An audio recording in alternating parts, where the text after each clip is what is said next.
Hey you guys. Um, I don't know. I just decided to make a response video. My son Meyer sent me this email, containing this video, and, she wanted us to, watch this video as an example of what not to do in the, autism community, and I'm on this website here. About EV Extraordinary Ventures. So, based in the university town of Chapel Hill, NC, Extraordinary Adventures Inc. EV is a 501c3 nonprofit organization that creates and nurtures self-sustaining small businesses designed around the skills of the young adults with autism and developmental disabilities that serve as its workforce. Now, keep in mind that, we all here, agree, or in the email I got, that this video that you're about to see here, meaningful employment for adults with developmental disabilities and autism, blah blah blah, that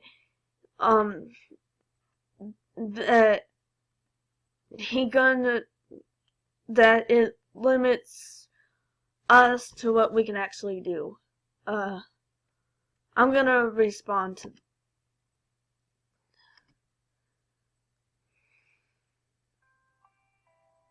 I work at EV for 2 hours, 4 days a week. I make 12 candles. My percent is birthday cake. I love my job and see my friends.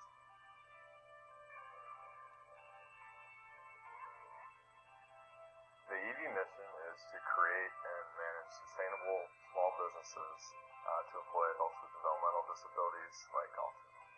These are guys and girls that can manage and run and participate in an effective and profitable business, and then they shouldn't be ignored. There are a lot of people that are going to be phasing out of the school system that have autism and other developmental disabilities that are going to experience a lack of services. CLIP is what we like to call it.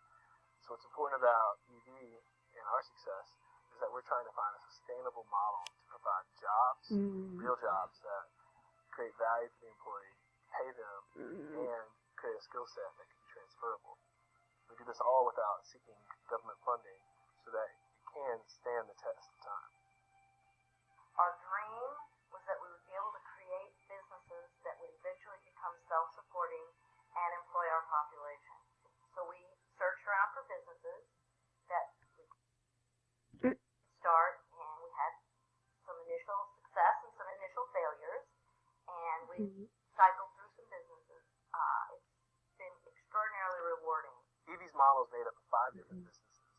Each of those businesses, when we started them, we looked at the segment of employees that had certain skill sets. For instance, a group of employees said they liked to cook.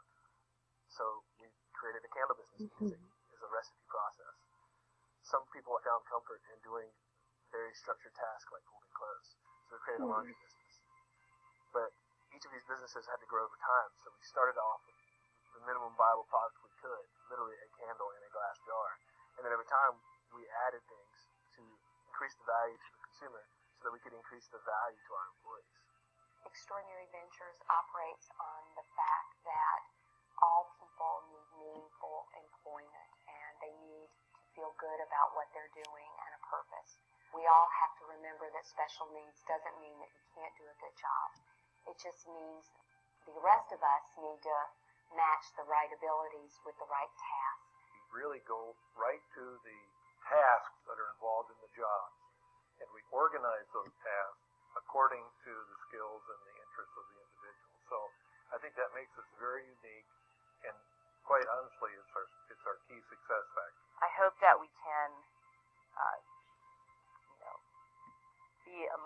for other people out there. We can only get so big here, and we can only serve so many people. So, we want to do what we do really well, and then kind of show other people how we did it. What we've been able to do at EUD is innovative. We've taken a group of young entrepreneurs and given them a mission and some resources, and told them to employ a group of people that the majority of the business world has written off as unemployable. So welcome here, and he comes up, he jumps, he hugs. It's really a very different place, which I think is a great relief for the family. So I hope that every community will have a chance to have something like this going. I know it's not easy. It takes a lot of people work together, but somehow we're very lucky. Jackson has a safe place to go work, to learn, to be able to contribute, which is meaningful to me. I know that he's learning new skills. I know that people care about him here, and I just know that filling that void would be difficult for me. So for that, I'm so thankful to have Extraordinary Ventures in my life and in Jackson's life.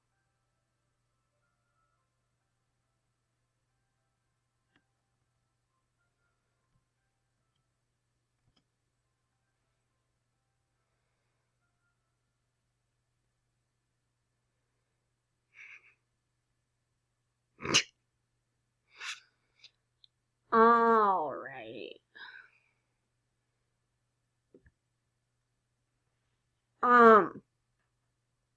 So here's my opinion.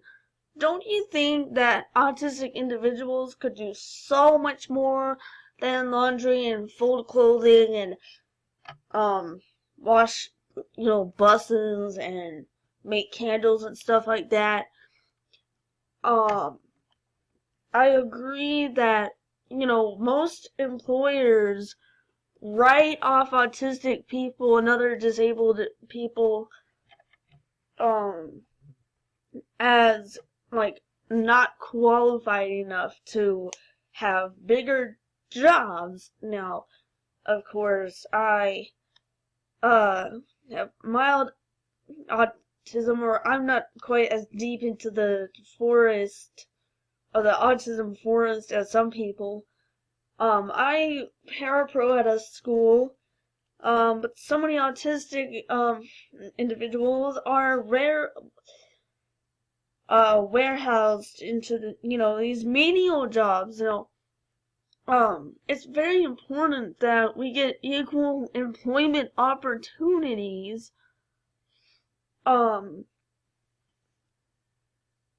Like neurotypicals. This is a great example of what not to do. Basically, this is just like black people getting menial jobs and white people getting better jobs than black people. This is like Mexicans getting those menial jobs like folding laundry and making candles, and white people going on to be nurses and doctors. Yeah, basically it's the same thing, except in this case that it's with autistic people. I think we should basically be treated the same as neurotypical people. Of course, yes, I do understand that autistics who cannot verbally communicate cannot pass interviews. I understand that those of us who are more severely autistic are more likely not to be hired in these bigger places that pay them more money, and that more verbal and articulate autistic people like myself will get higher jobs and more payment and more employment. Yes, I understand that, and I understand that it that's how it works, which is unfortunate.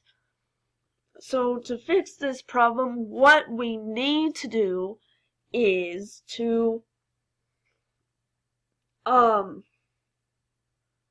give them and allow them more means of communication.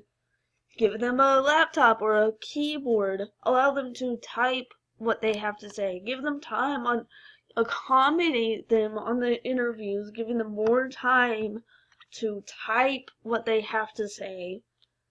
Or communicate, use, communication books, keyboards, laptops during the interview. Because there's this big misconception that a lot of autistic people have no communication. That's not true. I communicate verbally, but what if I had a friend who communicates with the keyboard, So just allow all of us more access to communication tools. And allow us to, what I want employees, potential employers, if you are watching this right now, hire all of us just like you would hire no typicals. And because you guys need our brains and our talents.